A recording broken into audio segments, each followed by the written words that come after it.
Welcome to Word of Mouth. It's me hanging out with a new friend, Rachel Awtrey. Hello. What's up? So good to be here. So fun to be Yeah. in person, too. Yeah. Thanks for having me. Yeah, thanks for joining me. Rachel, we go to church together. I've never really met you, I don't think, but I think we have a lot of mutual friends. Yeah.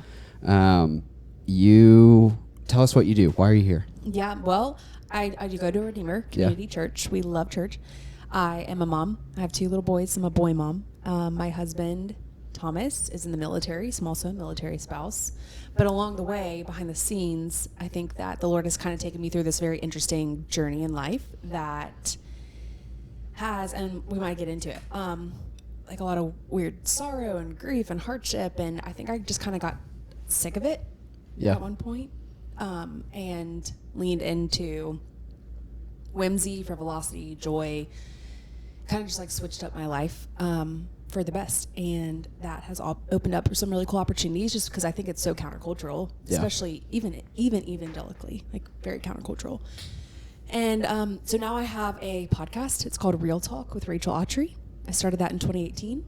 And then from there, some other cool doors have opened up with speaking. And then most recently, I have a book that came out about a month and a half ago called Love Your Life Even When You Don't Like It All the Time. Very cool. Yes. Fantastic. Well, let's kind of go through that bit by bit. Let's go. Where'd you grow up? I grew up in South Carolina. Okay. In Columbia, South Carolina. Very cool. Technically, though, if you know South Carolina, it's Irmo, Lake Murray area.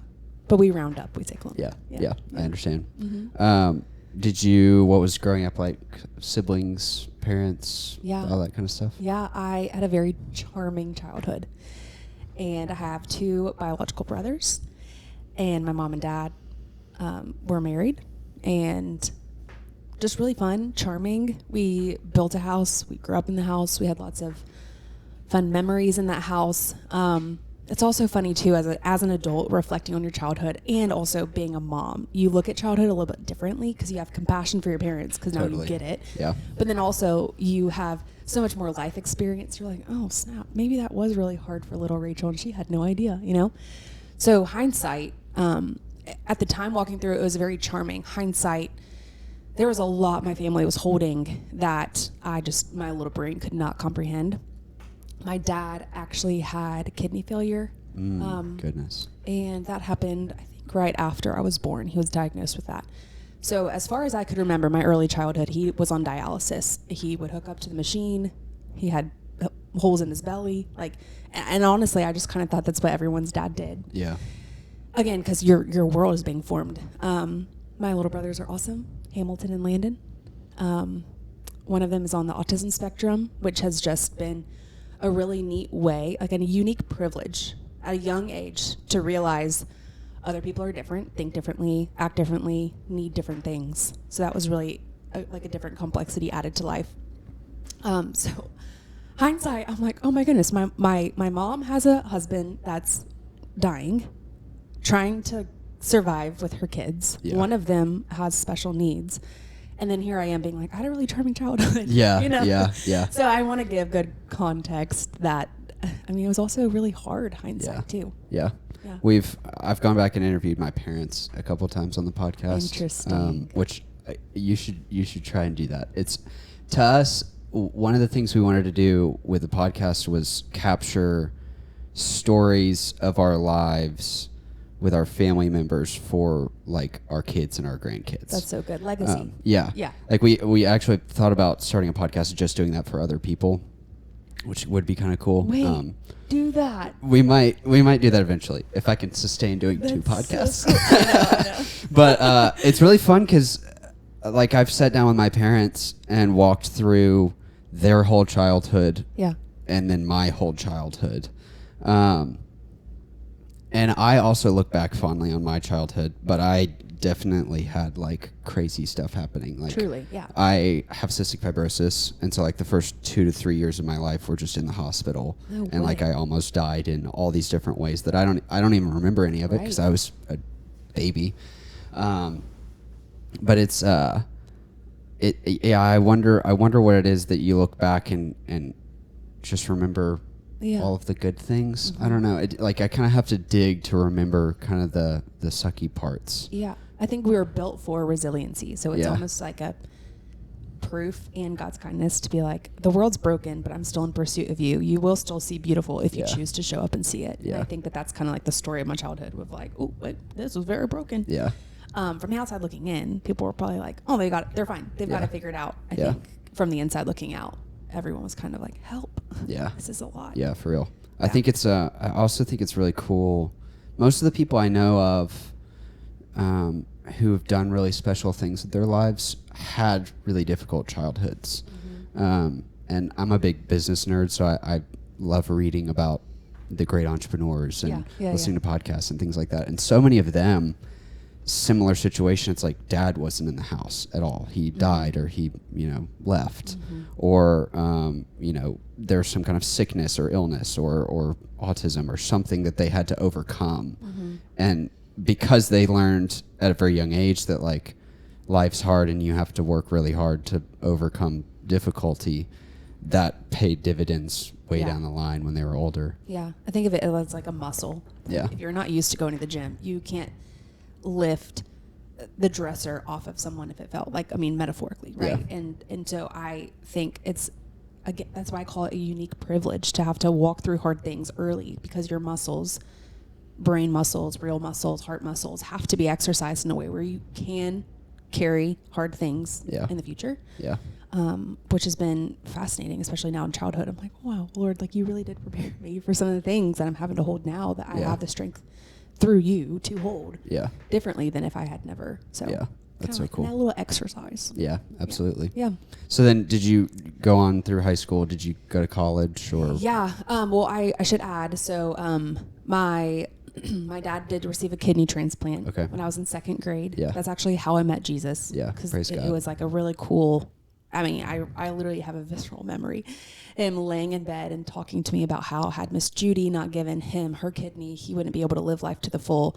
And similarly, like we are all in need of a transplant too. And unless we receive that, which is believing in Jesus, then we also will not be living an abundant life, and we'll be sick in bed and living compromised. And I don't know why it just clicked for a little 8-year-old Rachel. And that was the moment where I was like, I get it. I'm following. I want that. Fast forward, my dad, after that, he was like, well, shoot, I know the brevity of life. I know what it feels like to literally be dying. Yeah. And now he's like, oh, is this what health feels like? I feel on top of the world. So he did all the things. He raced in triathlons, and he went and like, the Tim McGraw song. It's like, I went sky. Yeah. He was like that. That's kind of what he did. He just full sent on life. That's so awesome. Business as ministry overseas in the Middle East, was fluent in Arabic, just like truly. Wow. Was like, I have to do it. Yeah. I feel like I owe it to the Lord for giving me a second chance. Yeah. So he did. Turns out, this is about to really piss you off. Are you ready? Uh-huh. Turns out he actually then passed away in a rock climbing accident. Dang. When I was in high school. I know. I never know how to talk about it. I'm like, how do we drop this bomb? Yeah. Wow. But we did. Yeah. That really bent my brain. Yeah. That was kind of like the snapping point that I feel like we all hopefully don't have to get through, but most of us get to. Yeah. We all have this at one some like, point, excuse me? Yeah, at some point, someone very close to you dies. Yes, or you have like an identity crisis, right? Yeah. Like you lose someone somehow, betrayal, divorce, death, and you're like, wait, all of a sudden I'm so disillusioned. What is life? Man. I had this idea of what adulthood, childhood, dad, me, family would be, and all of a sudden overnight it's lost. And I was like involved in student council, and I ran track and played golf and was even in like the gospel choir. Like I was very like your type A fun high school girl. And then overnight I felt like I almost had the permission to grieve all the ways I had wanted to grieve in all the odd behavioral ways. And so I did. I literally I just switched and lost a lot of friends in the process, and people, my teachers included, were very confused about who she was all of a sudden. But I just felt like I had the permission granted to me by life to be able to do the things I needed to do to get through it. Yeah. And how old were you? I was 17. Well, I was 16. It was actually 3 days before my birthday. So I never know. Like, should I say 16 or 17? Yeah. But yeah, I was a junior in high school. And I'll also add, everyone in our family really grieved messily. Yeah. and made some decisions that I had been to be collateral damage to. And I just got to a point where I was like, this is not it. Again, like coming from what I understood as charming and normal, and my parents were together and in love, and our hardest issue was having to get my brother to his therapy appointment on time, and to all of the things that come up after losing someone, especially a parent. I don't know. I just was at a loss for everything. Yeah, and I grieved and hopefully made some really weird mistakes. And it's funny. I think I'll add this too. I have friends, acquaintances, peers from high school or even college, because it kind of followed me into college, that will reach out seeing what I do now, which is kind of like ninja ministry, right? Yeah. And like being online and sharing my life and it looking, again, like charming. Like, we walk through hard things, but the Lord has been so kind to the life that we live today. And part of that is obedience, and part of that's favor, and it's a whole thing. But they'll look and they're like, wow, like you made it. Yeah. You know, like they knew me. You made it like, out the other side. They're like, whoa, like I'm so glad to see that, like, you're following the Lord. Like, I'm so glad to see, like, you're in a church. I'm so glad to see, like, you have kids and you're married and normal, because people saw it was very public. Yeah. Our grief. So, yeah. Yeah, man. That's terrible. Yeah, it's interesting when someone's like, I want to have a conversation about your story. I'm like, they don't know. How do I? I feel like I almost have to preface. I'm like, okay, how abyss do you want to be here? Yeah. How far do you want to peer into the void? That's right. I do I think everyone has something in like at some point in your life, something terrible will happen. Mm-hmm. And it's so easy to look at other people and not think about what they may have been through. Oh, right. Like to consider that other people have been through hard stuff that maybe you don't see the physical evidence of. Yeah. Yeah. Even people who, they're famous, they're online, they have a lot of money, whatever they look like they might be successful in some capacity, but you don't know, you just don't know what they've been through. Right. And I think it's really special and beautiful to tell those stories. Mm-hmm. Like back to my parents, my mom my family's been through some really tough stuff, me having CF, and then my mom had a skiing accident where she basically broke every bone in her torso. No way. And survived, and the Lord healed her, and it's a whole story. But she doesn't, she's not a very public-facing person. She's very private, and she doesn't like sharing her story online. And I convinced her because I was like, you don't really know, the Lord gives you a story for a reason, and you don't know who it will resonate with. Right. And I wrestle with that a lot with having CF because I don't really talk about it. I don't really publicize it very often.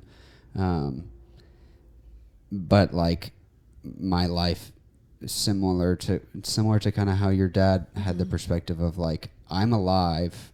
I probably shouldn't be. Mm-hmm. And so like I should go do amazing things because clearly the Lord has like provided for me to be alive so that I can go do something. I don't know. Even if the amazing thing is like kind of normal, like just have a family, like that's right. Amazing. It's beautiful. I call it a treasure hunt. I'm like, it puts you on a, like, what does, God's up to something. Like you said, God's up to something. This is not a coincidence. Yeah. And I don't want to miss it. So what is it? And it kind of allows you to play a little bit to figure it out. Yeah. Okay, Lord, where are you in this? Not Absolutely. That we need an answer. Yeah. No, totally. Some curiosity. Yeah. So how long before you reached that sort of perspective? I mean, that takes a long time to... Yeah. I mean, a lot of people don't ever reach that perspective of like redemption and healing. Sure. Well, I feel like, quite frankly, I think I'm still on that. There are days and moments, especially now stepping into like different compartments of life, that I feel like the grief starts over on stage one again. And oh man, so to take you a little bit through the timeline, my husband and I, a boyfriend at the time, but husband now, we dated in high school, so he had the privilege of knowing my dad, which is really cool. Yeah. We broke up a few months before my dad passed away, not timed, obviously. And then we kind of didn't talk for, a good 2 years. We both saw other people, did other things. I lived a different lifestyle. Eventually, we became friends again. He's like, let's go get smoothies. I like need to know if you're well. Yeah. I'm seeing stuff, I'm hearing stuff, and I know you, and it all doesn't add up. He's like, I need to see you. Yeah. I think just even him, knowing who he is now, he's such a protector. I think he was like, I can't find closure knowing you're just off in an abyss, you know? Yeah. So we go to smoothie, and he kind of shoots his shot. And he was like, I don't know how this is going to work out, especially with who you are right now and who I am right now. But I want to be your friend. I feel like you need a friend. Would you be up for having a friend in me? I was like, well, yeah. And I think a lot of it was comfortable too. Cause I was like, well, you know, pre-Rachel and you know, post-Rachel, and you have the whole story. And so he kind of felt like my historian too. So he just was friends. And then he really shot his shot where he was like, all right, listen, what do we have to lose? Right? Like we date and it doesn't work out. Then we at least know. Yeah. Or we date and we get married and it also works out, you know? Yeah. I was like, well, how old are you? I was probably like 19, 20. Okay. About to turn 20. Yeah. And he was 22 because he's 2 years older. And, I mean, it kind of just got to this really cool point where I was like, you're right. Like, we have nothing to lose. He was so determined and kind of just like saw through the bull crap that I was doing and saying and talking like, and I gave him a lot of crap too. Like, I was like, I don't know if you want me, you know, I was super spicy. Like and I think at the time I didn't know I was doing it. I think I also was I was almost rejecting myself before I could be rejected by him. So I was just downplaying who I was, super insecure, making odd choices, knowing they were not okay. And I was like, well, if you want to fight for me, I'm going to give you a fight to fight for, you know? And I did, and he did too. And so here we are. I mean, spoiler alert, we have, you know, we're married and we have 2 kids, which is crazy. Very different people for a good reason, praise God. But, so yeah, married now. And I think through all of that, I think the Lord used him, my story, time, moving to Birmingham as all different types of healing and balms to a lot of wounds. Yeah. So I do think it's a process. There was no specific moment that I woke up to it. I think I honestly had one of those like, well, I'm an achiever at heart. Yeah. So I'm like, I'm going to make something out of nothing. That's just kind of who I am. Yeah. And I had a moment where I thought, I almost feel like by me sitting in a corner in this unlocked jail cell, voluntarily keeping myself imprisoned is not doing anyone good and is surely not carrying on my dad's legacy, and almost makes his death pointless, right? Like if it's only affecting me in a negative way, when in reality it really could turn ripples into waves if I just go out and live legacy, apply what he's taught me, do something with his life post his death. I feel like that almost makes it, in my mind, I know it sounds weird formulaically, but like makes it worth it. Yeah. And so once I had that moment, I just started leaning in, and it's really cool what I feel like the Lord started revealing to me. Yeah. When he was like, oh, there you are. Yeah. So did you do college in that time? Yeah. So I went to college. I went to Clemson University. Okay. And again, was really involved and had a great time. Yeah. I loved it. I feel like I had this identity crisis where I switched. I went from like real Rachel to weird Rachel back to real Rachel. Yeah. Within the college time. So again, like I lost more friends because I was changing friend groups and all of things. So college was interesting for me. It was very formative. Yeah. I really did enjoy it. And Thomas and I started dating in college too. Yeah. So it just was a lot of 4 years. Yeah, I was going to say, I mean, having your dad pass away like before you even went, and then going through that whole process while in college. College is already like crazy transitional, like becoming an adult and all that kind of stuff. Like that adds a lot on top of what's already a formative time. Yeah. And then going back from college to a home that doesn't really feel like home anymore because you never got a chance to understand it as home without the person who made it home. Yeah. Was very weird. Yeah.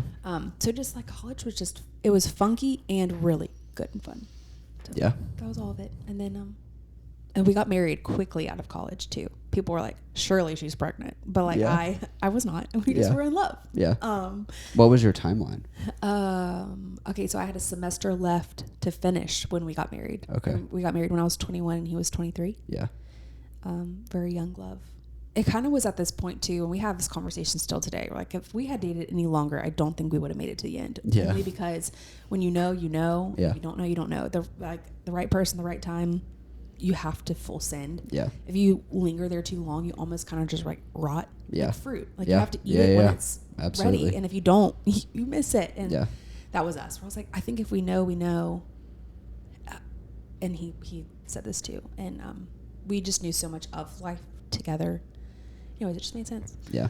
My wife and I got engaged after 7 months. Yeah. So people have thoughts. We moved fast. People, yeah. And I'm like, it's so funny because now we're like a decade into being married. Yeah. People are like, wow, you made it. Yeah. Like, did you doubt us? Why did you think we wouldn't? Right. Yeah. So we got married right out of high or college. I mean, we were living on beans and love. Yeah. Should have been on food stamps, but we weren't. Yeah. Like we were. Well, yeah. So then I was going to say, Thomas. Yeah.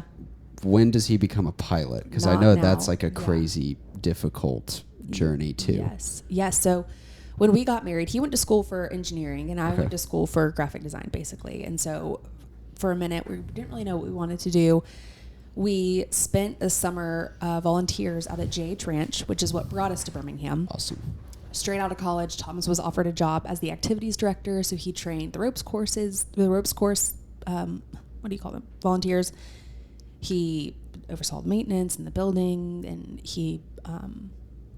the maintenance of ropes course, I should add, and like whitewater rafting. It just was like super cool, full of adventure. So we moved, straight after our honeymoon, 5 days off of our honeymoon, we went to JH Ranch and we hit the ground running with his new job. It was super cool. It was, you rode a 4-wheeler to work. You had this beautiful, picturesque mountain valley right in front of you, and there were horses frolicking around in fields, and you have worship every single night, right? Yeah. And like, there's a chef that cooks you food. Like, it was just idyllic for your first. Magical. It was also really hard. I mean, and then you're doing newlywed without like the privacy, because ministry is public. You're living with your coworkers. You're sharing. There's no out. Right. So that was also complicated, but we did that for about 4 years.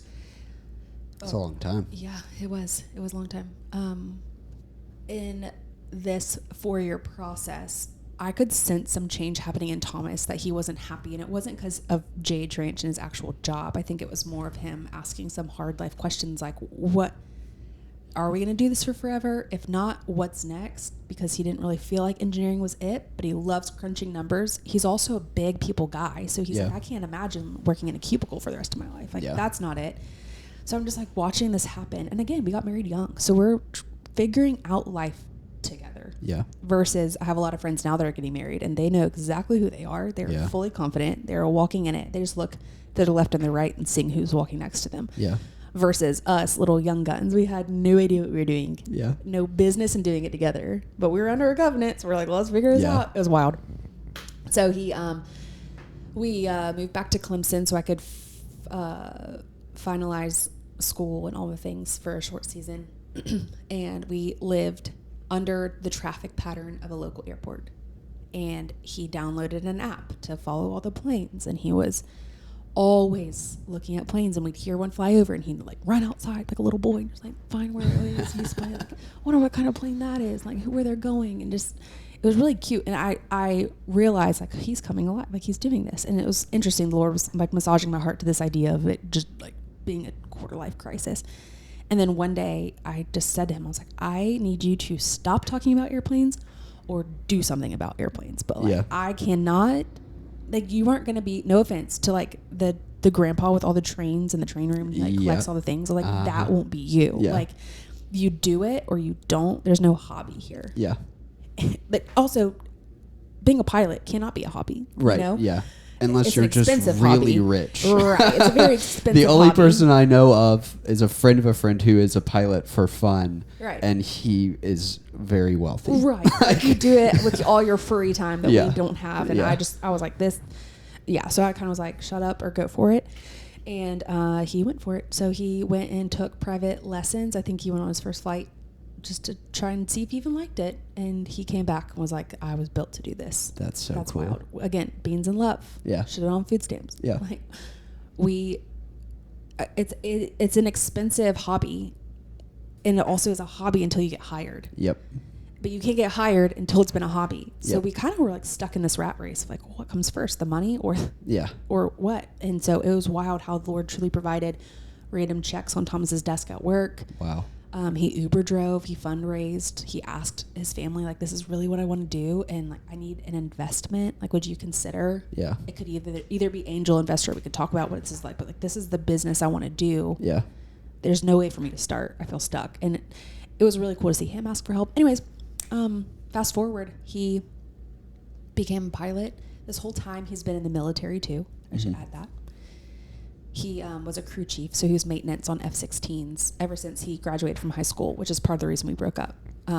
Just because I was like, I'm not going to be a military spouse. Yeah. LOL. Here I am. So, and yeah, so when we were kind of at this crossroads of how do we want to approach you becoming a pilot, you can either fully fund yourself and just be like a private pilot, or you could go through the military route, like many other civilian jobs you can do through military and have them pay for it. And that's what we chose. And it was the coolest, wildest journey. Felt very much like the movie Top Gun, where you're sitting in these classrooms in flight suits and talking all these acronyms, and all the wives know the acronyms, and we could basically fly the planes if we had to, because we made the flashcards. Like it feels like college again, but now you're adults and you're all living on base and you're shopping at the same commissary, and you stop and you say the Pledge of Allegiance every day at 5:00. Like it is just, it's like bizarre. It is not the life that we live right now. But we lived that life for about 2 years while he went through pilot training. Yeah. And had babies along the way. Wow. Yeah. At the same time. That's crazy. Yeah, it was really crazy. We had a hard time getting pregnant with our first, had our first, miscarried our second, had our third, and then just recently lost our fourth. So it's like, all the babies, they just kind of like found their way. They joke. They're like, you're going to leave pilot training with a baby, a dog, or a boat. Yeah. Because you're so on when you're on, and then when you're off, you're just chilling. Yeah. And we did it through COVID too. Yeah. So there was a lot of chill time because no one knew how do you share a cockpit with someone and also wear a mask when you have to wear your oxygen. Like no one knew what to do. So there was a lot of sitting and waiting. Yeah. So they're like, baby, dog, or boat. You're going to get one of them. Yeah. Like, there's no way. We thought we were infertile. And then we leave with a baby. We're like, oh, it's true. We leave with a baby, dog, or boat. Yeah. My wife and I are 25 and 26. Yeah. And so a lot of our friends are having kids. How did you walk through that decision together? Yeah.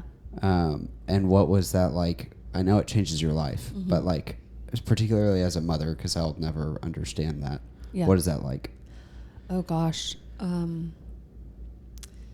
It's like the best mirror to yourself. Like you think marriage is to get to know yourself better, right? And like this other person, but really or you think it's going to be to get to know the other person better, but really you're getting to know yourself better. And then to raise these tiny humans, it really, I don't know how to describe it. There's no description. I think it's one of the craziest experiences that we'll have on this earth to have made a human together. I think Rachel and Thomas in high school would think that's just so cool. Like, oh my gosh, like we made, like they are us. That's crazy.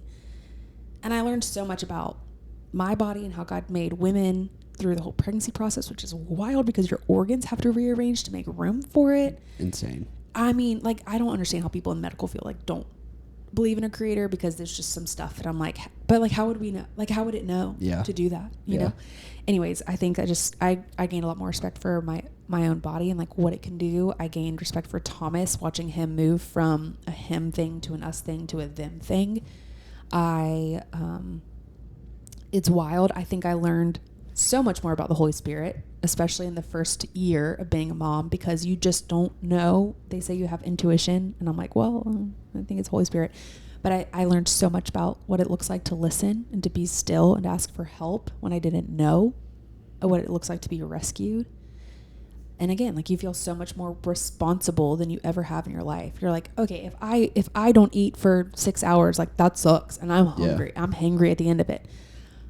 But I don't feel guilt because I had the decision, right? But now all of a sudden you're taking care of another person. And you're like, we are going to make it and not just survive, but and kind of like the viewpoint I have now is I really want to enjoy this. I don't just want to get to the end of being a mom with them under my roof and being like, whew, that was a Yeah. lot. Glad Yeah. it's over. Can't Yeah. wait to see who they are as adults. Like Right. I want to look back and be like, that was so intense. I Yeah. can't believe that happened. And I had so much fun. Yeah.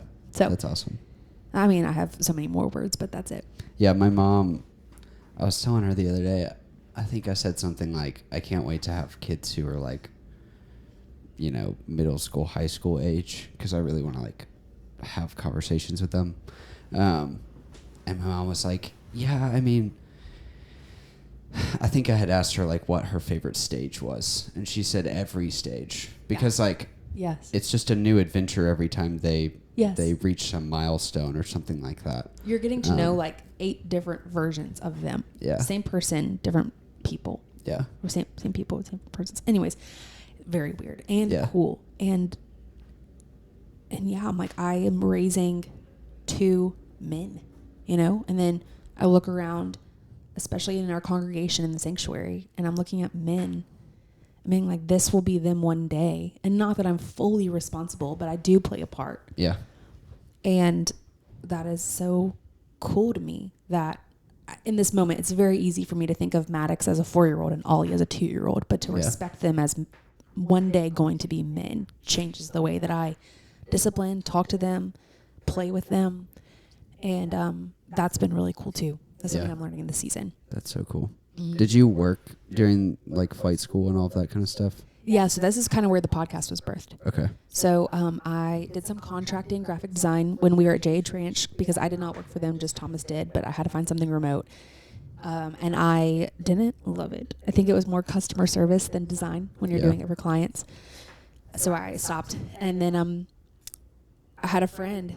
I think I just felt a little purposeless. I had a friend reach out. She's like, we should start a podcast. And I was like, well, in 2018, it was Crime Junkies, NPR News, and then like sermons put up from Sundays. Yeah. I was like, oh, that's not really like, you know, I don't want to be a talk show host, you know? Yeah. And she's like, no. Like, don't you feel like there's a gap right now? I mean, it is either Crime Junkies, NPR, and churches on Sunday, or it's these like awfully explicit, disgusting entertainment shows. There's nothing in between. Yeah. So I feel like girls like us don't know where we fit. Why Yeah. don't we just create a space where we fit? I was like, well, that's a fun idea.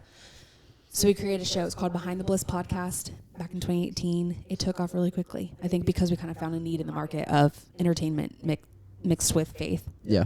Clean conversation, walk away with wisdom, but you can totally listen to it on the go while you're unloading your dishwasher. You don't have to take notes. Yeah. Kind of is what we were trying to create. And it was really fun. We did our first live event. We sold it out. We started to sell merch. It was selling out. We're like, this is kind of crazy. Then the pandemic hit. And then everyone started listening to podcasts because everybody was home and bored. So then our numbers skyrocketed again.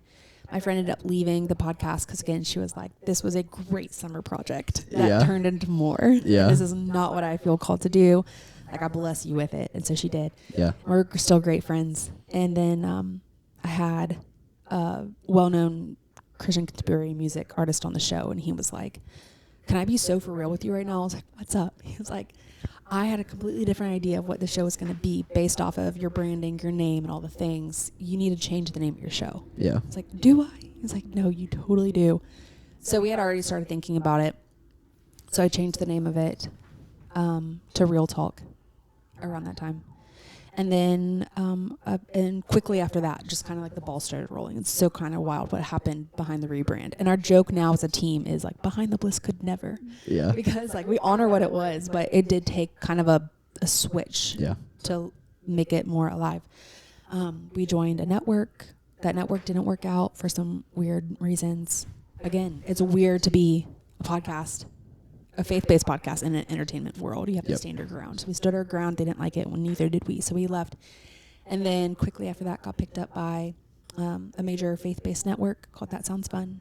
And then from there, I had a literary agent reach out. She's like, everything you're saying makes very much sense. I feel like it's different than what I'm hearing online, especially in a faith-based world. You should write a book. I was like, what would that even look like? She's like, that's my job to help you figure this out. Yeah. And so we've worked together for almost 2.5 years, 3 years now. Yeah. And then now there's a book. So it snowballed in a really cool way. That's awesome. Yeah. How do you balance being a mom and working? Mm-hmm. I don't really balance it. I used to try. I think now I'm learning presence. And when I step across the threshold of a room, I am in that room. So like right now, I'm a mom. My responsibilities are not as a mom in this moment. I'm called to show up presently as a podcast guest and like to do some fun work. And when I walk out that threshold and I get in the car to go pick up the boys from their Mother's Day Out program, I am now on as a mom. And to try to do both is exhausting because it requires different parts of your brain. It requires different parts of your heart. I think you feel more cluttered. Praise God for automation and AI. Like, there's a lot. People are like, how do you balance it? I'm like, I don't know. Ask ChatGPT and all the other like zaps that I have set up that are doing work behind me. I also have a team. I think hiring out, I started to see a lot more momentum too because wealth, it's not about wealth, but just to name a few, wealth, influence, relationship is built with heart and head. Work is built with your hands. And so anything that I was doing with my hands that I felt like caused friction or called me away from my head and my heart, I hired out as soon as I could. Yeah. As soon as I could afford it, because I knew that once I'm freed up with my mind, I can cast more vision, I can have more clarity, the burnout gets further away. Yeah. It's more sustainable. And so That's awesome. I'd say too, like my team is a huge part too, where I can be like, okay, y'all got this? Yeah. Like I texted them before, I was like, do not disturb. Yeah. Yeah. So I don't know. It takes a village, and I think it should. Yeah, that's so cool. I read a book that was really, really impactful to me. It was called The E-Myth, Why Most Small Businesses Fail. And what you just articulated is like exactly what he basically articulates that you should do as a business owner. Yeah. Which is like the part of what makes being some sort of entrepreneur, business owner, whatever you want to call it, difficult is that you're always learning new skills. Because as soon as you reach the next level, it requires more. You basically have to like teach someone else how to do everything you've been doing before, and then you move on to go try and learn the next thing. Right. And I think some of the best entrepreneurs and organization builders, they can identify what their primary skill set is, and then they outsource everything that's not exactly what they're really good at. Right. And I'll say too, when you outsource, I think it's interesting. We're tempted to think of outsource like, oh, employees, like under or subdominant. Like they're going to be doing the things that I don't want to do. Yeah. Like, oh, no. I would love to do some of the things they're doing. I'm just not good at it. And I don't have time to figure it out, just like you said. So instead, I don't hire under, I hire over. Yeah. And especially as an entrepreneur, I'm not with a nonprofit. I'm not with a ministry, but I'm doing ministry type work. Like I need elders. I need a board. I need people that can cover me, that can be like, that's not cool, take it down. Or like, or I don't think that's a good opportunity. Like, let's really lean into what this is and just like saying yes or no. And so I hire over. So I have like a management that works kind of on everything, but really they have help handling socials. I have a podcast network that oversees podcast sponsorship, management, growth. And then I have like a book team who helps edit, promote, press, like publicity. And so it helps. I don't know. Does that make sense? Yes. Like hiring over instead absolutely. of hiring under. And I have people that help me in like an assistant type roles to be able to do things that like, again, like I kind of love to do and other things I really don't want to do. Like they help me with those. But majority, when I'm talking like making your first hire someone who's better, smarter, wiser, faster, further than you. Yeah. And you'll catch up. Yeah. Yeah. Absolutely. What does Thomas think about all this? Oh man, what does Thomas think about all this? We go back and forth. I mean, there are some days I'm like, I just want to move to a farm and own cows and like, delete all my apps. And there's other days where I'm like, I love this so much. Yeah. I recently did a story, and then I'll get to that. I recently did a daytime TV interview, and so I spent the night in a hotel. Woke up super early in the morning for hair and makeup. Got on set, did my segment, hopped straight into their van, went to the airport, hopped on a plane. Got in my car, came back home, and did dinner, bath, bedtime. Wow. And I got to the end of the day, I was like, I feel so whiplashed. I'm doing like that time with like my fake eyelashes on. I'm like, this is wild. Like, I wasn't like, this is not normal. It's not sustainable. It's a pace I can't keep up. And Thomas is so good at grounding me to be like, you're right. You can't, girl. Like, I believe in you, and also stop, you know? But at the same time, he also, I think, is really excited to see where it goes. It does feel like I called it this earlier, but I'm so serious. It feels like a ninja ministry where people maybe are more inclined to listen or lean in because I don't have like a 401c3 like at the end of my name. Yeah. Or like, I mean, I'm not a nonprofit. I'm not married to a pastor. Like I'm in the faith-based space, but by favor and help and generosity and strategy, I'm not here because of any other reason, which is really cool. And so it's afforded me some great conversations and some evangelism. And so I think in that regard, he's like, go get them. Yeah. Like this is so made for you. Yeah. But it's so bizarre. We live a very different lifestyle than most of our friends. Yeah. And so I think we have like help written across our foreheads. And so we've learned too, like accept help and have people call us out or be like, the book came out August 5th. We went on a book tour. We hit 8 different cities. We were gone at least once a week until last week. And like, I'm tired. Yeah. I'm so fulfilled, but I'm tired. And so now it's cool. It's hard and good where it's like, we're doing all of that created momentum for more opportunities. And like the inclination is to say yes to it all because you're so excited and you're riding the high. But then it takes him and our people to be like, please say no. Yeah. Like, please don't do it. Yeah. So I think it's really cool what people in your life, whether it's your spouse or your friends or your home group or whoever, to really have the perspective of to be like, I don't think, like, I think you could do it. I don't think you should do it. Yeah. And how do you figure out what to say no to? Is that mostly from outside sources, from people around you? Because I feel like, especially when you get the ball rolling on any project and you're catching the momentum, like the temptation is just to say yes to every single thing. Totally. Because you're scared that like the momentum will stop. Yeah. And it's like feast or famine in this world. It also is this game of like relevancy. It's like you don't want to step away for too long because people will forget who you are. It's like really twisted. Yeah. Really twisted. And it's sad because a lot of faith leaders play that game too. And not that I refuse to play it. I think that if anyone should be doing it, if anyone should be showing up and holding a microphone and like accumulating wealth, it should be believers. Like we are a part of the kingdom. And like, if anyone should do it best, it should be us. Right. Yeah. So I'm like, I want to show up and I want to play the game because I believe God's called me to be a player. But I've kind of had this revelation in my own life, personally and professional, that is about making decisions. That if I'm making a decision out of fear, then it's a no. If I'm making a decision out of faith, then it's a yes. Yeah. For example, we could say like, hey, Rach, we have a press opportunity for you, New York, next city. Do you want to go? I could either say, oh my gosh, I like don't want to leave my kids. That feels really scary. Who would I take?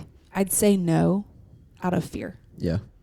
Or I could also say yes out of fear, which is, well, if I don't do it, then again, like someone else is going to take that spot. What a cool segment. This is never going to happen again. Like a scarcity thing. Yeah.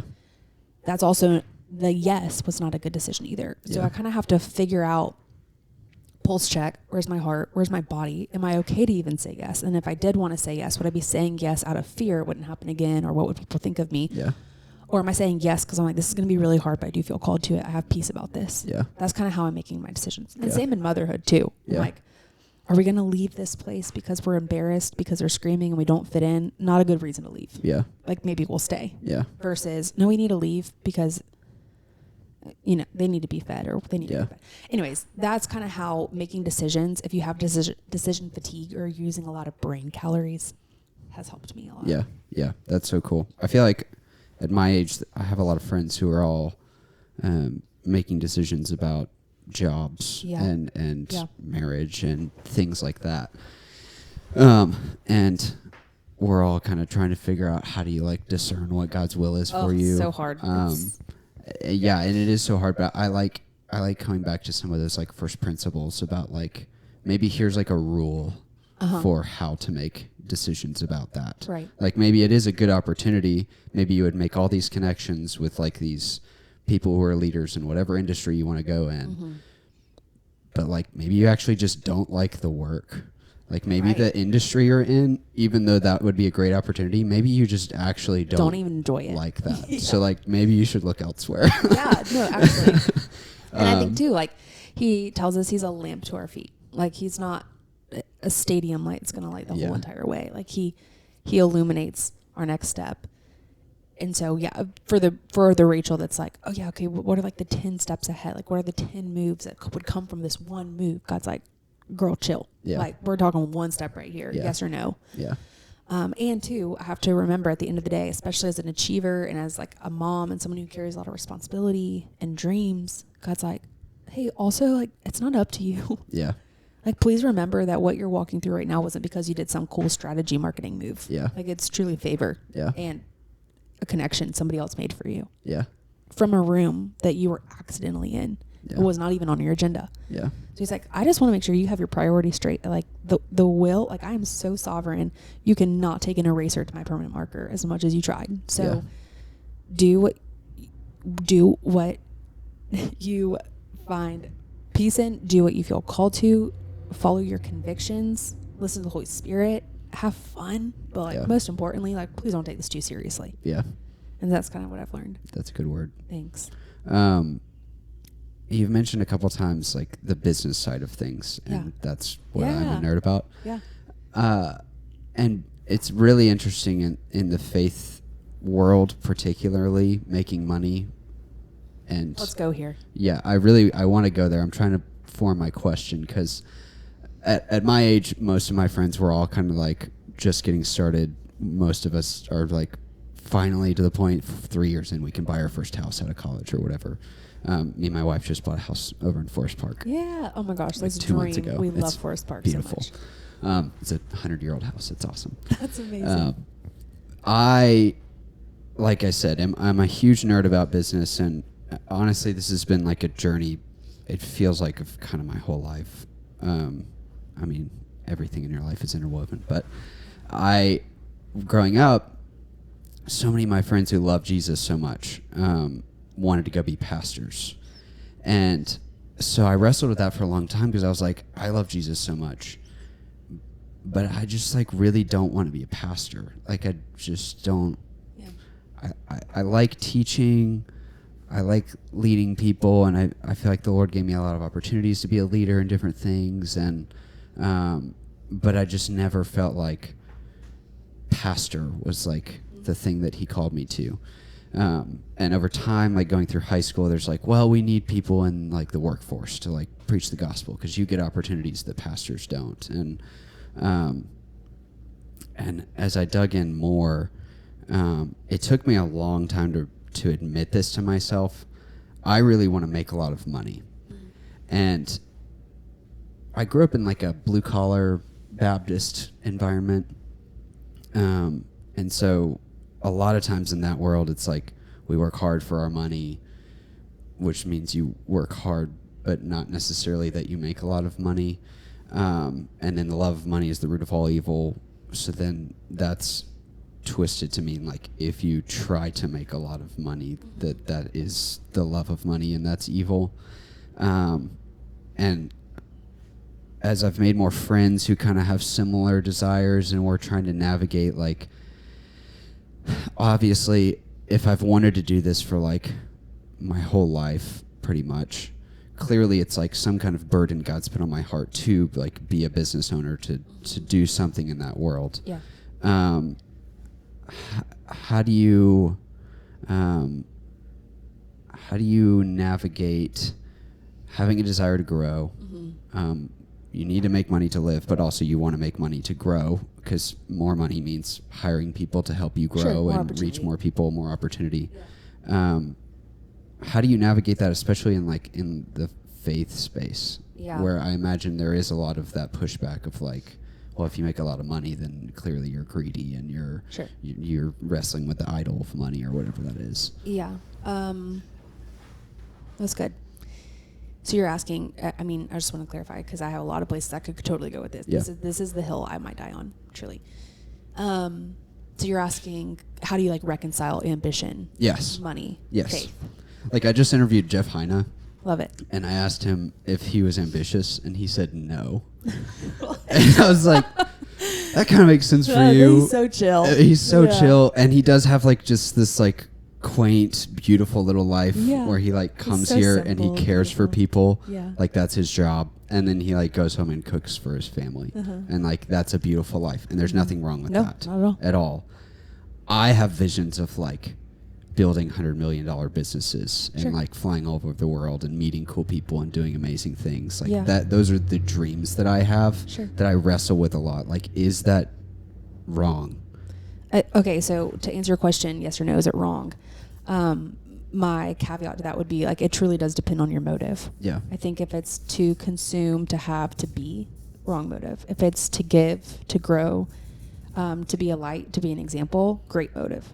And that goes down to anything anyone does, right? Like, do you want to be a nurse because you want the feeling of what it feels like to save someone and to be a fixer and to be someone's hero? Not a great reason to be a nurse, right? If like you want to be a nurse, you want to show up because it brings you life to see other people get brought back to life, literally, and it puts you to be more on fire. It opens up opportunity to share the gospel. Like, go be a freaking nurse, right? Yeah. And teacher and mom and entrepreneur or what athlete, like whatever you're going to be. I think it all comes down to motive, number one. Two, man, I have been in rooms where a lot of money has been passed around. In front of me, a lot of money. And I think that is the first time I got woken up to this idea of like, oh, there is an economy, you know? Like, there is access to a lot of money. Wild. And that showed me that there are people spending money, that have control over money, that are trading money in an economy that is not rooted in truth and rooted in like an aligned value with me and my heart and even kingdom values. And it's depressing when you're in those rooms. Yeah. If you looked at like in the economy where money is going, it's going to, oh my gosh, like the sex industry. It's going to war. It's going to, I mean, it's depressing. Yeah. And so I'm like, okay, wait, if anyone should accumulate the wealth of the world, not even just to like save the world from calamity and like all the things, really just so like we can be generous, to be a light, to be stewards, to show how it's done, it should be us. Yeah.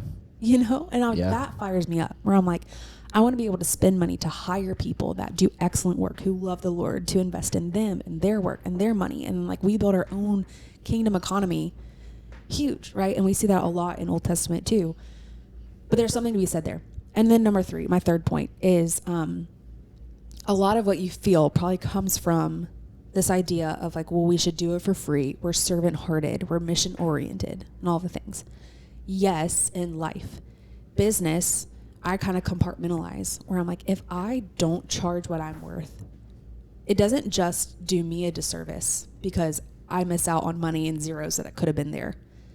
I am now discrediting all the other women, specifically because of my industry, that do what they do and charge what they're worth because I'm the lowest bidder and they're going to hire me. Yeah. And I might even like have the same amount of excellence in my work, but they're going to go for me. And like that dilutes the entire industry and economy and what we do. It's like if you, I mean, the house you just built, right? Like if the house down the street were sold, like if you want to sell your house, let's go here. If you want to sell your house and the house down the street just got sold for like $200,000 less than property value, your property value also goes down because of proximity. Yeah.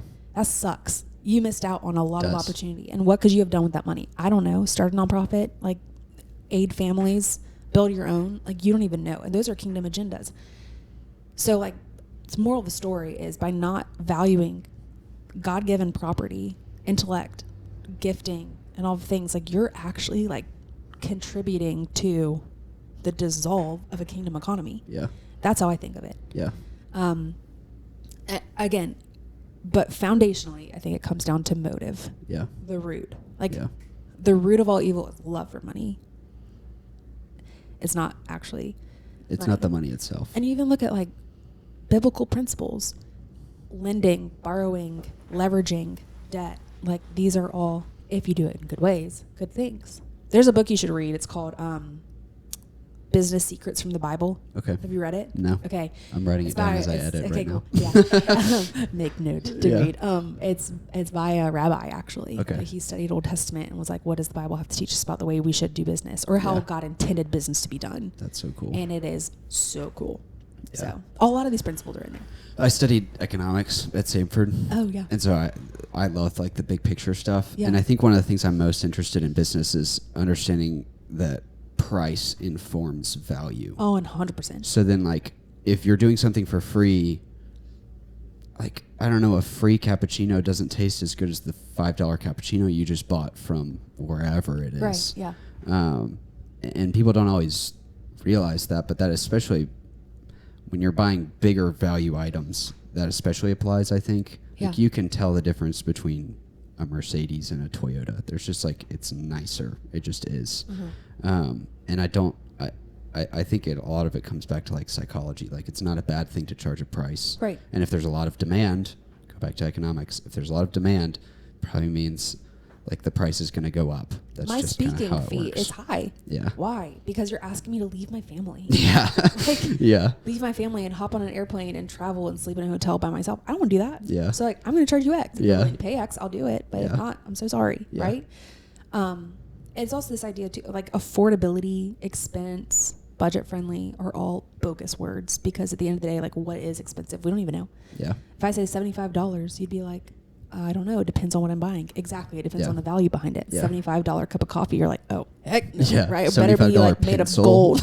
Right. But if I was like a $75 suit, you'd be like, Yeah. you know what I mean? It doesn't have to do with the number. It has Yeah. to do with the value. Yeah. And I think, especially as believers, we're like, we read the menu on the right side and then Yeah. we go to the left. Yeah. And again, like, we're good stewards. I want you to be good stewards. If you have to read the right side of the menu first, please do that. Yeah. Right. But, like, at some point, I want us to become so excellent in finances. Like, we are the people making the shots. Yeah. And playing the game. Yeah. So Absolutely. anyway, like I said, that's a hill I would die on. Yeah. Yeah. Yeah. Yeah. Me and my Prepare friends to are. be We're sick also. of me. Yeah. Me and my friends are exploring that a lot too, because, I mean, so many of us are finishing grad school, getting close to the end of med school, or Right. things like that, and it's Yeah. like, oh, we're actually going to be making, like, a lot of money. How do we, like, Yeah. deal with that? Right. Like, how do you use that well? I'm into, like, cars, so I want to have sports cars and stuff. Is that wrong? It depends on the way you steward it, you know?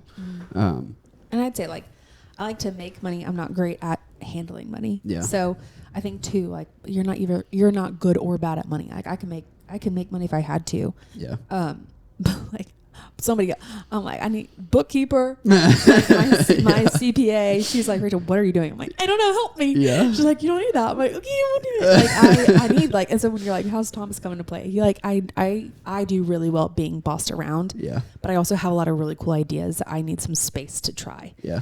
And I think too, it just is like, you will get to know yourself the more you try. Like, action breeds clarity. If you Yeah. never try it, you will never know, and Yeah. you probably won't do it. But, like, Yeah. as soon as you try it, you're like, oh, actually, like, please don't give me $10,000. No. Or like, oh, actually, like, I don't want to make that shot. Yeah. Somebody else make the shot. So, Yeah. but again, like, I only know those things because I tried and did well, or fudged it up, or Yeah. something. So, yeah. How did you get to writing a book? Yeah. So I had, it was always kind of like a goal. I was like, this would be really cool. I love to write. Yeah. Poetic. I like to journal. Just who I am. Yeah. And I had it on my vision board. Not really, but like, I had it as like, this is where the ship is headed. Like, this is Yeah. a cool destination, right? So, like, let's reverse engineer this. How would we make it happen now, kind of thing. And I remember sitting in a 2023 like meeting with some people on my team and Thomas, and they're like, okay, let's write down some things we'd love to see happen in 2023. And I was like, I'd love to write a book. And at this point, I had a lot of friends from the podcast world introduce me to their agents, which is a literary agent is like a real estate agent for books. Helps you clean it up, figure out what color to paint the walls, how should you stage it, what's it listed for, helps you read contracts, that thing, but for books. And they were like so generous to introduce me to their literary agents. It just didn't work out, either for me or for them or for us or logistics. And I'm talking like probably 10 to 12. Yeah. And Thomas eventually was like, well, hey, how's it going on those literary agents? I was like, really like hitting a lot of dead ends. I think I'm just going to wait until someone reaches out to me, and that'll kind of be like my green light. Did you already have a book written, or No. you were trying to? Okay. No. And I actually, hot take, don't recommend writing until you have a book contract if you want to be published. Okay. Yeah. Because they put their hands all over it anyways. You'll Yeah. end up rewriting a whole book. Yeah. It's not worth it. So, anyways, that's my little asterisk. Yeah. So he said, Rach, that could literally be months, years until somebody reaches out to you, you know? And I was like, yeah, or it could literally be tomorrow. I don't know. I just kind of like threw it out there. Yeah. Myers, it was the next day. We were on our way from home group, and I have this toxic trait of checking my email more than I should. And I refreshed my email, and it was like, let's hop on a call tomorrow. And it was Kathleen Kerr, a live literary agency, which is like my dream literary agency. I was like, you're kidding. I died. I was like, Thomas. He's like, no way. Yeah. So I told her, I was like, this might be really eager, but like, let's meet tomorrow morning, 9 a.m. She's like, let's do it. So we did, and we just hit it off. And we put together a book proposal, and then you shop it. So you serve it out to book publishers, publishing houses. We hit like the major 6 in the faith-based world. And I took a deal with Tyndale, which is a Christian publisher. They publish a lot of Bibles. Yeah. That's like one of their things. And that writing process was so fun and so wild and 2 years long. And I wrote the manuscript in 6 months. It took another 6 to actually edit it. Then there's like marketing and audiobook recording and internal, external designs, like all the things that happen. And then there's the pre-order launch season, and then it comes out. So now we're on the other side. It's crazy. It's wild. How do you decide what to write about? Halfway you get bossed around, which again, I love. Yeah. The other half of it is where are you coming with experience or expertise wise?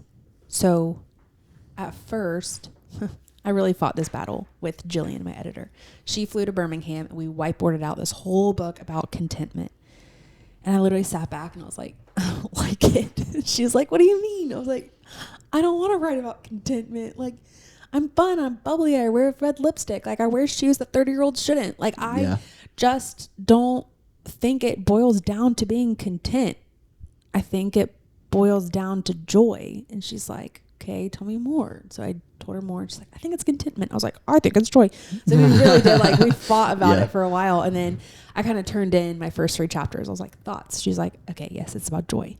And so we continued. Oh, you write your manuscript. You kind of just go for it. You know it's going to be messy. You don't make edits. You just go for it. If you have a story, you plug it in. And then the editor, so mine, Jillian, she reoriented all of it. She changed it up in the best way to make it make sense. Because sometimes as authors, you're so close to your experience and expertise. It takes someone else pulling it back a little bit to be like, are you sure that's what you meant? You're like, actually, you're right. I do need to clarify or take it out. So she did that. And then they sent it to a ghost editor, who's someone who edits in the publishing house that's never seen the book before, has not been a part of the meetings, has no idea what it's supposed to be about, to make sure it actually makes sense to someone looking for the first time. Right. And then they edit it, and you get back to them. And then, and then it kind of goes. And I remember there being one thing that I was like, I want to add this one thing. They're like, great, it's going to print in 3 days. You've got to get it to us. And I was like, okay. But it was really cool. Wild.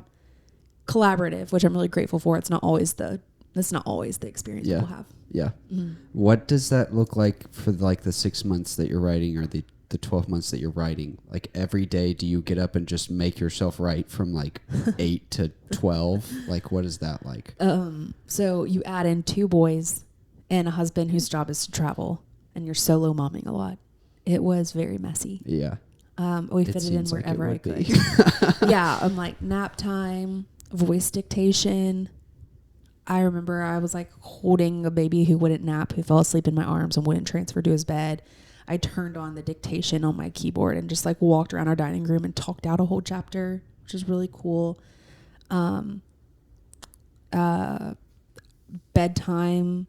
Some days I'd block it out. So like we do have some childcare helps, and some days I'd block it out. And some days I would write 14 words, and sometimes I'd write 4,000. Like, you literally never know what's going to come out of you.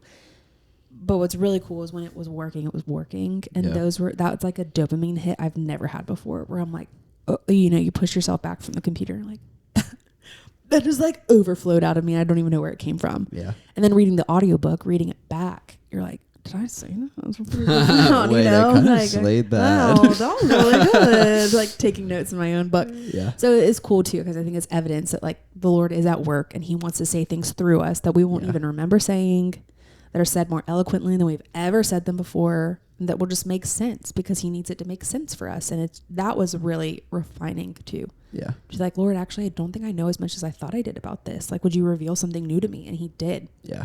Or, oh, I'd really love to tell a story about this, but I can't think of anything. Like, let me go on a walk. And then he brings 5. And you're like, oh, that's really cool.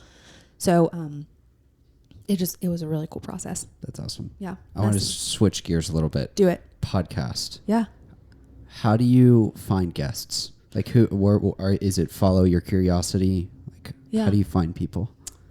So right now we have a lot of, well, you have found me at a pivot, Myers, where we have been an interview-based show, which is really cool because you don't have to prep as much. It's very conversational. Yeah. It was built to be. Our listeners love it. Well, about my prep for this was like scroll through your Instagram correct. and listen to like 2 episodes, which is fun. Love it. Yeah. I want to know which ones you listen to. We have always done interview. Recently, I just out of for fun was like, I wonder. I am a voice message girl. I voice message my friends. I voice message revelations, like breakthroughs that I have. That's kind of like my diary. And so I started posting voice message diaries on my podcast, and those outperformed the big shots that had been on the podcast by almost like 250%. Wow. Like, oh, there's something there. Yeah. So we feel a pivot happening where at this point we have almost 370 episodes at least scheduled, 350 something live. And it doesn't seem like a big deal. I'm getting to your answer. I promise. Yeah. I'm sorry. Yeah. It doesn't seem like a big deal. Like 52 guests in a year, that's a lot, but it's also not. But to fill them now, because we've had so many cool ones on, and everyone that gets pitched is very neat and very significant. But like at this point, I need friends and friends of friends, or else having a stranger, an intimate conversation about the Lord with a stranger without having to do much research is tricky. Yeah. So we're pivoting away from interviews, but the interviews that we are doing typically are pitched from their publicist. So they have a project, a book, a album, a tour that they're doing, and they're trying to get press out about it. They'll go to radio, news, daytime TV, and then podcasts. And so we're just on a few of those lists. So they'll pitch us some really neat people, and then we just have the option of saying yes or no. And a lot of that boils down to personality, and a lot of it boils down to timing and logistics. So when they need it to go live, it's wild. It's like a whole formula. Yeah. So yeah. You get it. Yeah. Yeah. Yeah. I was going to say, I do kind of, I don't want to diss Steven, but I kind of do everything. Yeah. You're like guest management. I do the scheduling and I do the editing and I do all the tech stuff. Yeah. And Steven does all the thumbnails and stuff. Because I'm not very good at graphic design. I try to be, but I'm not. It's a lot. It's a lot. And especially when you're small, like just you and one other person or something, like it's a lot to do. Yeah. While also having a job and whatever else you do. I did it myself for 3 years. Yeah. It's like every episode we edited, it's a lot, and I wish people knew. Yeah. Like, all this free information. Yeah. For you. But it's so fun. It's so cool. What do you think is like one of your favorite experiences you've had because of the podcast? Or like maybe your favorite interview or something along those lines? Yeah. Oh, man. I have overall 30,000 foot view. It's been really fun because I've become really good friends with people that have been faith heroes for me for a while. And that's been really, really interesting to get to know these women very up close.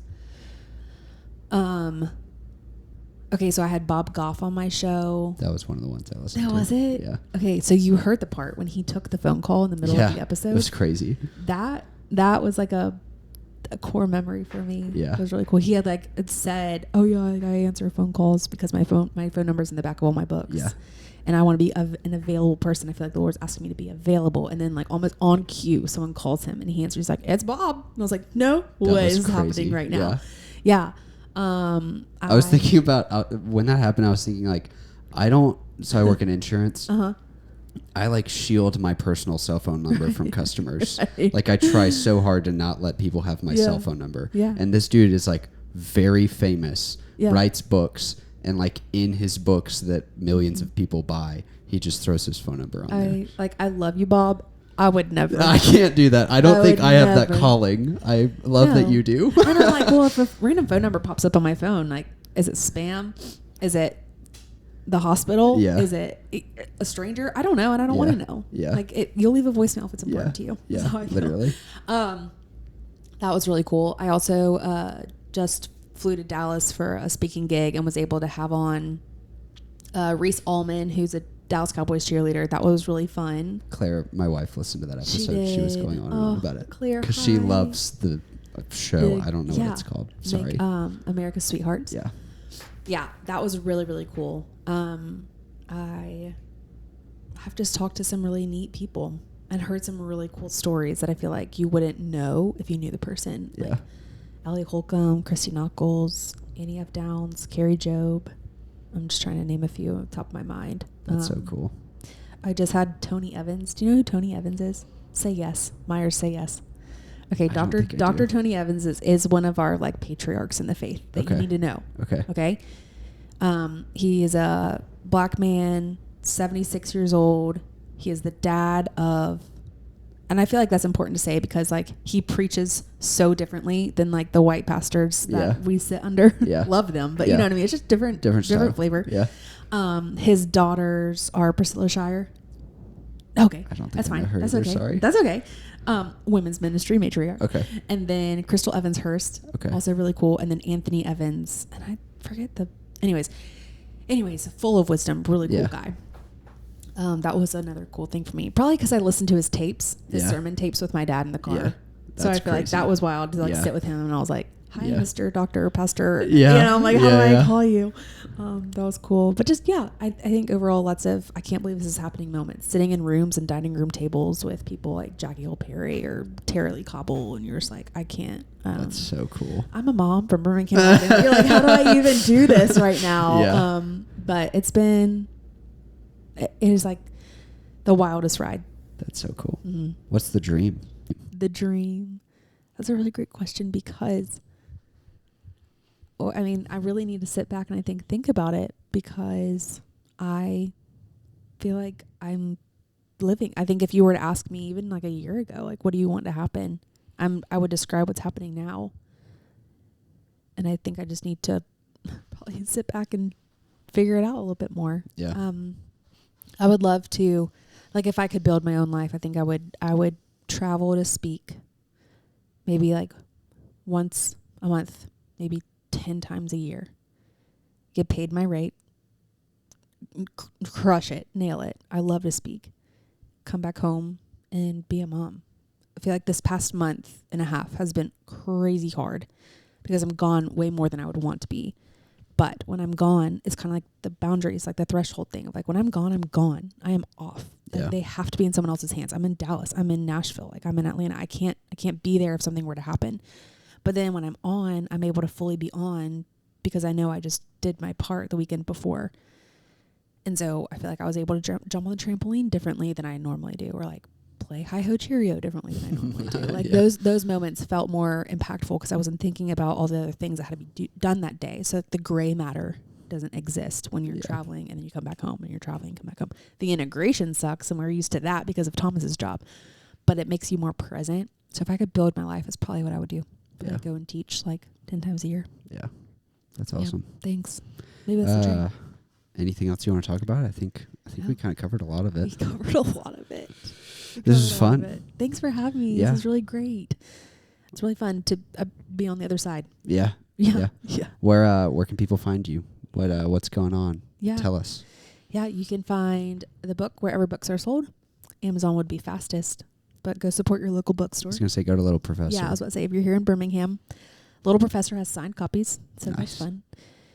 The podcast is wherever podcasts can be listened to. Real Talk with Rachel Awtrey. You can find me online, Rachel Awtrey. And yeah, I feel like I have to say this, but like social media is really hard. And again, one of those things I do even if I never got paid, just because I love it so much. It feels like my online scrapbook.